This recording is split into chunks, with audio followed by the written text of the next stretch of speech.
Hi, let's spend a little time today talking about time management. Did you know that time management is critical to your success in nursing school? Well, I think by the end of our discussion today that you'll realize that that in fact is true. There are actually lots of sayings associated with time. Time flies when you're having fun. Time is the essence. Time is money. I bet you could think of some of those yourself. Just reflect for a moment how important time is in our society and how important your time is to you. Have you ever thought about what it is that separates you from graduation? Well, here you are, a beginning nursing student. That was no small feat to be accepted into a nursing school. Congratulations!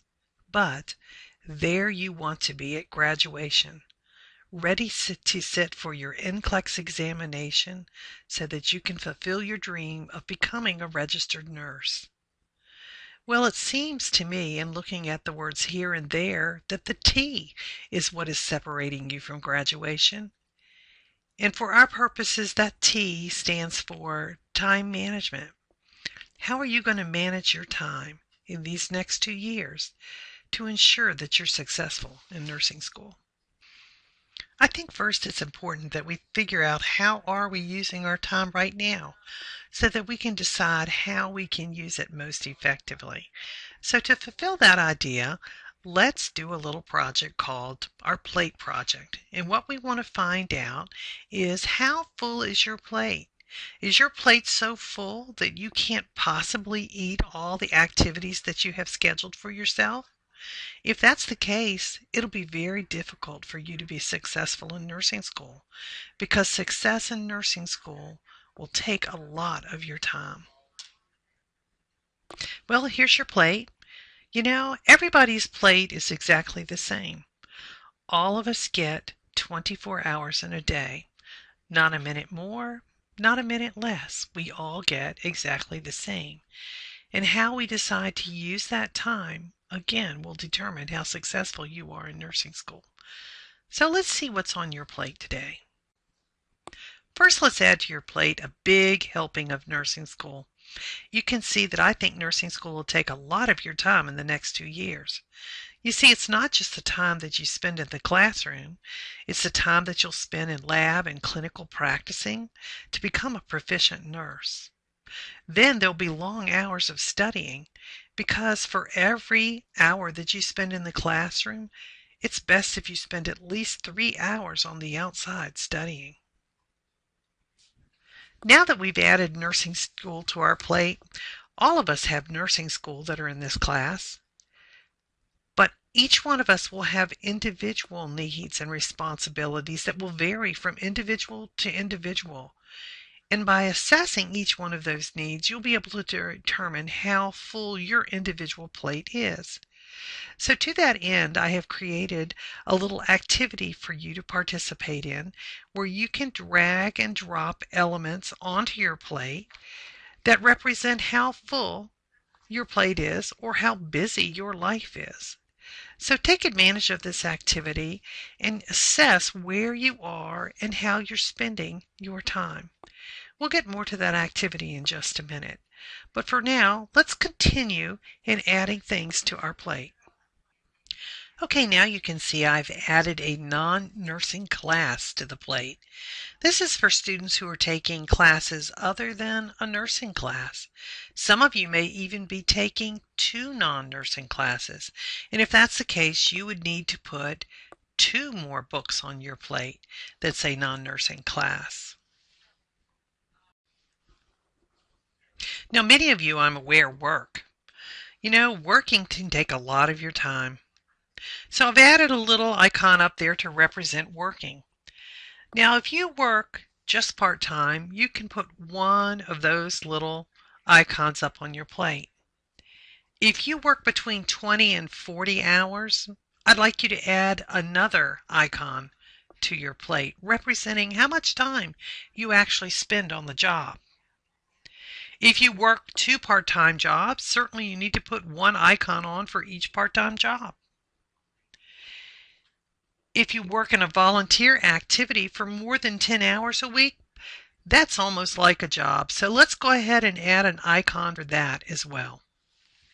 Wow, you can see that if you have extra nursing classes and if that you work a significant amount of time, your plate is getting pretty full.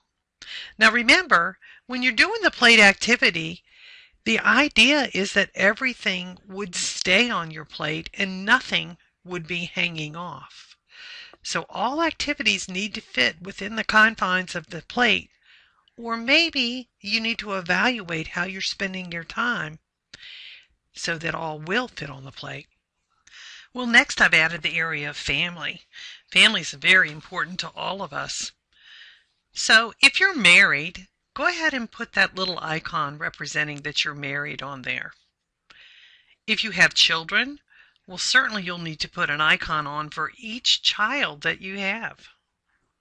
If you have pets, well, you'll need to put an icon on for those pets as well. If there is an elderly family member that you care for, they get an icon as well. So look on your activity sheet and find those icons and add them to the plate as they are appropriate for you. Now remember, when you're adding these icons to the plate, I already told you that they need to stay on the plate. But they also can't overlap. I mean, how would your children feel if your special time with them was overlapping with another activity? So think carefully about how you place your icons on your plate so that you can maximize your space and your time. Next, we're going to talk about our personal life. All of us have a personal life outside of our job and even outside of nursing school. So activities that you participate in that have nothing to do with employment or with nursing school, they would be called your personal life. So I usually joke around and say if you have a personal life, you can add one.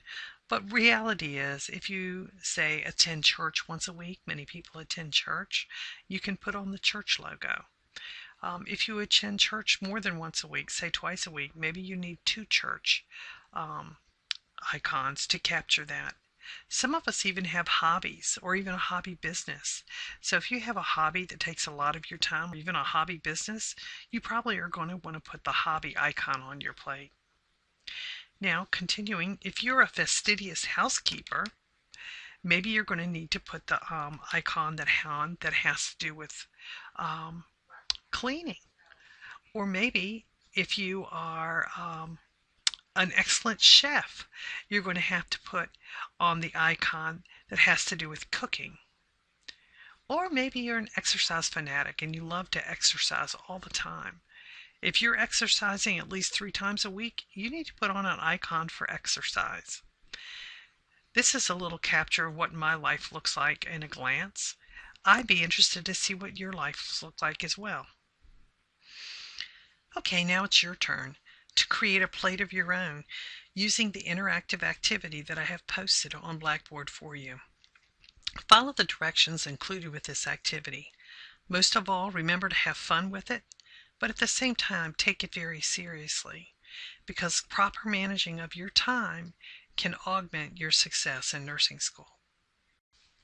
So at this point you're probably saying, well, how do I clear off these things on my plate? They all seem so important to me. Well, I would suggest that you need to look at your values and your behaviors and then clarify your values to understand what is most important to you in your life. Now, a value is an enduring belief or an attitude about the worth of a person or object or idea or an action. So we have a lot of things that we value in our life. Then look at your behaviors. Your behaviors are what you actually spend time doing. When you look at your plate, are what you are spending your time doing actually what you value in your life? And this represents the values clarification.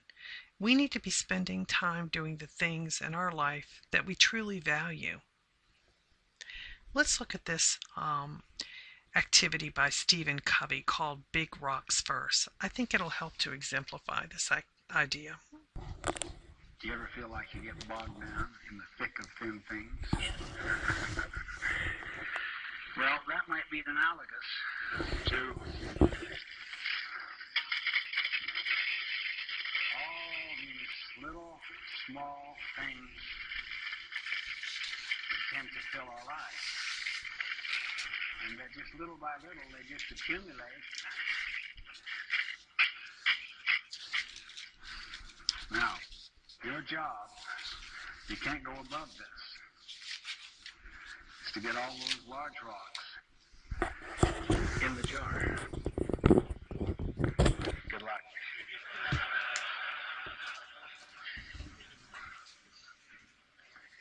I describe each of the rocks as she puts them in.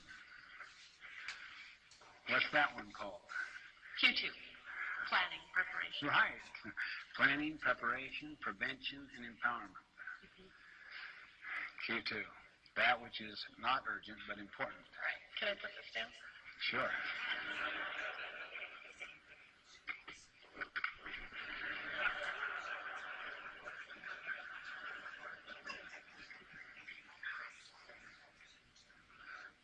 Okay, the next rock she put in there is called relationships and family.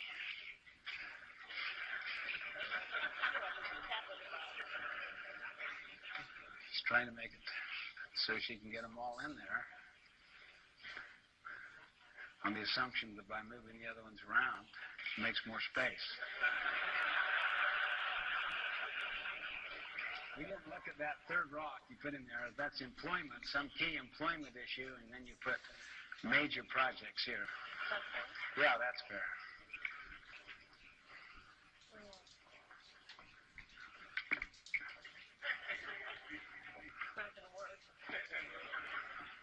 That's called service, community, church.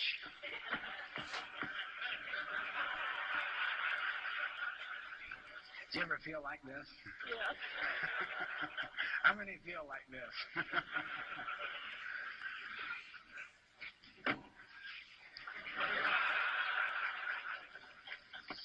You're a hands-on person. I am. Well.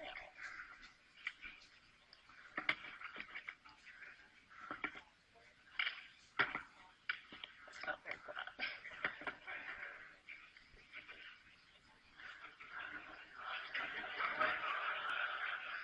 She just put down the sharpen the saw. How many frequently do that? I just don't have time today to sharpen the saw. You ever been too busy driving to take time to get gas?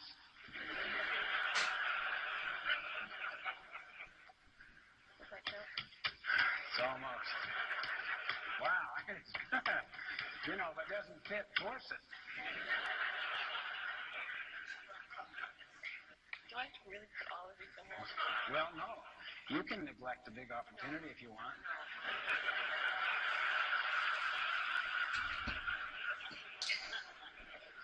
Here's something that's called urgent and important. It's a quadrant one thing that is blindsiding you, that it's your biggest client, that if you don't get back to that client now,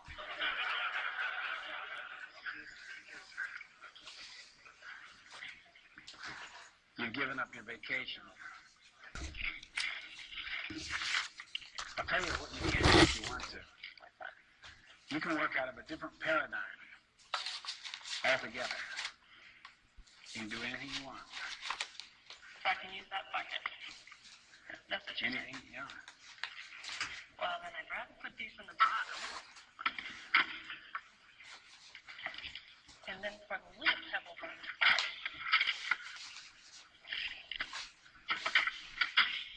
Vacation. Okay, she has sharpening the saw, planning, preparation, spouse, Vacation.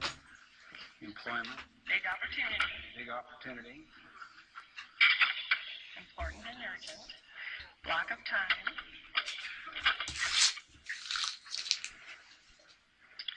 Community. Church. Oh, young children keep looking at me. Glad my husband's not here. No, I don't leave him there. okay?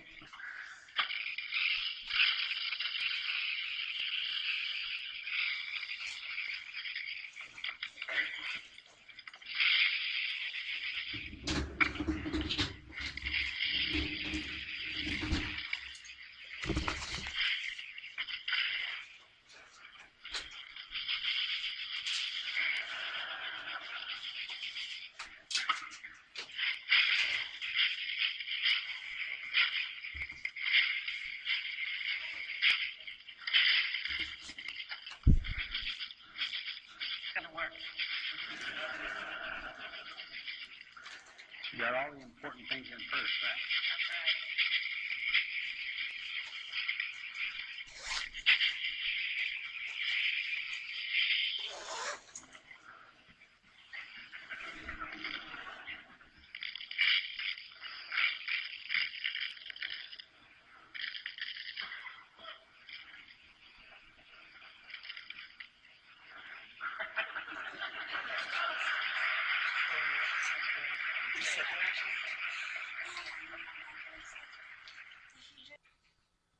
That was a sort of insightful video, wasn't it? About how to get the priorities accomplished in your life. You noticed that when the lady tried to put her important things in the pail when all the trivia was in the pail, she was unable to accomplish it. But once she dumped out the trivia and put the important things in first and then filled around with the trivia, she was able to accomplish what she desired most in life. So for you, that might be something that you will go away with at the end of this session, knowing exactly what is it that you want to accomplish and how is it that you're going to accomplish that. Maybe you're not going to be the most fastidious housekeeper on the block anymore. Maybe you're not going to provide home-cooked meals every single night to your family. Whatever it is that you may have to rearrange in your life, it'll be worth it so that you can reach your long-term goal of becoming a registered nurse. So let's look at this and write a few goals. First of all, a goal is an object or an aim that you wish to attain in your life, quite simply. And we have long-term goals, intermediate goals, and short-term goals. Long-term goals are those that may take you a lifetime to accomplish. They could often be career aspirations. Usually these take 5 or more years planning to accomplish. So some of you may have been working on your goal of becoming a registered nurse for several years now. And by the time that you accomplish that, it may actually be 5 years. Others, maybe not. Intermediate goals are those that we hope to attain within the next 1 to 5 years.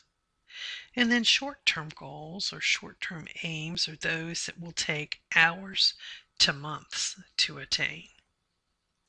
So I'd like you to stop for a minute and I'd like you to create at least one goal in each category and then reflect upon how your plate, as full as it is, either hampers or augments the success of that goal. And then next I want you to reflect on what can you do to make it easier for you to accomplish that goal in your life. So pause for a minute and think about that, and maybe even jot down a few notes that you can refer back to at a later time. Okay, now that you've written a few goals, let's talk about how we can put them in priority order. Now, when we're setting priorities, it's interesting to note that there are several categories of priorities. First of all, there are those pressing and important tasks. These are tasks that are, like we said, pressing and important and require your immediate attention. These are activities that you believe are vital. Examples of this would be like review of your class notes, care of a sick child, maybe even making dinner for your family. All of these are both pressing and important tasks. Now, we all have activities in this mode, but we don't want to function in a crisis mode all the time, so we don't want all of our activities to be top priority. Some of the other categories include not pressing but important tasks. These would be doing reading that's due in 2 weeks from your textbook, maybe even filling in your calendar. There's the category of pressing but not important. These are things that happen in our lives that take our time that are really not the most important things to us. For example, the phone rings and it's the telemarketer. Well, that's pressing, but is it really important? Maybe watching a specific TV show. Or maybe even doing what someone else thinks you should be doing. These can all be pressing but not important to us. The last category is not pressing and not important. These are things that are not urgent and not particularly important. Things like cleaning your sock drawer, sharpening all the pencils in your desk, or maybe even socializing with uninvited guests would fall into this category. In summary, there's some things you need to remember about priority setting. First, you don't want too many items in the top category, because then you'll be operating in crisis mode. And then last, eliminate as many as possible of the not pressing, not important tasks in your life.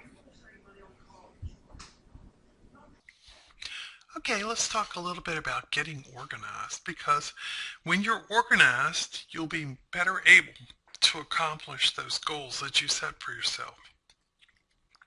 First, it's going to be helpful for you to set up a calendar. A calendar helps to decrease the mental clutter. Therefore, you don't have to remember all the important events. You can just glance at your calendar and know them. A weekly calendar is more in depth and it'll help you manage your day-to-day schedule. A daily calendar helps you know what you need to do today. Did you know Stephen Covey says if you can accomplish 5 things in a day, you've done better than most folks. So try not to make your to-do list too much longer than 5 things. Because that'll be a significant amount that you have accomplished. So getting your calendar together is the first thing. Next, you want to practice self-discipline. By self-discipline, you need to be realistic about what you can do and what you can't do. It involves essentially 3 things. One is it involves the ability to say no. Those of us who are in the healthcare profession sometimes have a very difficult time saying no. And when we say no, it actually brings a feeling of guilt over us. Well, there's good guilt and there's bad guilt. And we can use guilt to help us, or sometimes guilt can not be helpful to us at all. So good guilt would be guilt that would come about as a result of saying no with something that is in line with your values or beliefs or priorities. But bad guilt would be saying no over something about which you have no control. For example, if you had to say no to going somewhere with your child, I can't be a stay-home mom. Well, if you're a single mom, that's true. You can't be a stay-home mom and go to school. Bad guilt would be feeling bad about making yourself better for your children and feeling bad about not staying home because there's really nothing that you can do about it. Good guilt is it's one that helps you understand that when you've said no, it's not in line with your values, your beliefs, or your priorities. The next thing you need to do in self-discipline is to avoid time traps. I know you know what those are, those phone calls that you get on the phone and you talk forever with someone you never meant to spend that time talking. Or maybe you're stuck in traffic for a long period of time. Maybe you did too much socializing, or maybe you had unnecessary meetings. How are you going to manage those things? Well, phone calls, you can turn your phone off for a little bit. Traffic, have note cards or reading in your car. So in case you're stuck in traffic, you can make use of that time in an effective way. Avoiding situations where you may get tied up into long-winded conversations or socializing would be something you might have to do while you're in nursing school to maximize the time that you have. Establishing a personal balance is really important. The last thing is motivating oneself. We need to motivate oneself by dreaming the dream of graduation. Imagine yourself walking across that stage, getting your diploma, or even working at the bedside of a patient independently. Did you know those dreams of graduation actually help students be successful in nursing school? So keep on dreaming those dreams about graduation and about success because they're actually very beneficial for you.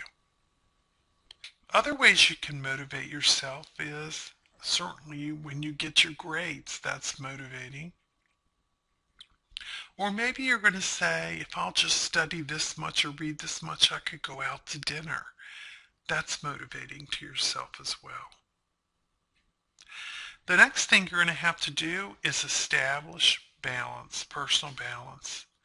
You have to decide what is realistic for you given your current situation. Maybe you're going to have to make some compromises. Up until nursing school, I got all A's.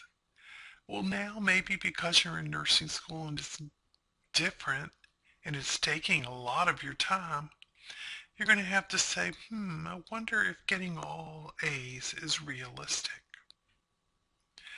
Or maybe you're going to have to establish a balance over how much interaction you're going to have with your family.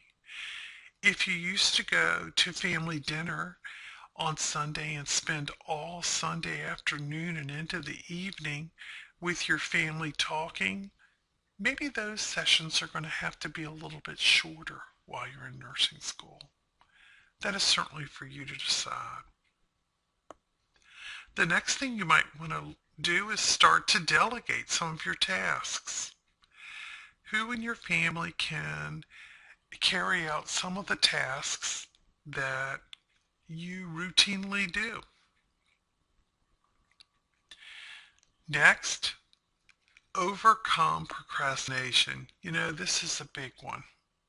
Procrastination wastes time and puts us into a crisis mode. The favorite friend of procrastination is rationalizations. That gives you reasons for procrastinating. This is boring. I don't want to do it. What you have to do now is you have to think of ways to overcome that. You have to say, I need a different mindset. This may not be exciting for me to read, but it'll help me be a nurse. I need to do it now rather than do it later. So overcoming procrastination will be one of the ways that you can meet the goals that you've set out for yourself. Well, we spent a lot of time talking about time and about time management. We've completed several activities to help you get an understanding of how you spend your time and also to help you understand what is important to you. One thing can be certain about time. We all get the same amount of time. But remember, how we use that time is what was dependent upon taking us from here to there. Here being life as a nursing student, and there being life as a graduate nurse or a registered nurse. See you next time.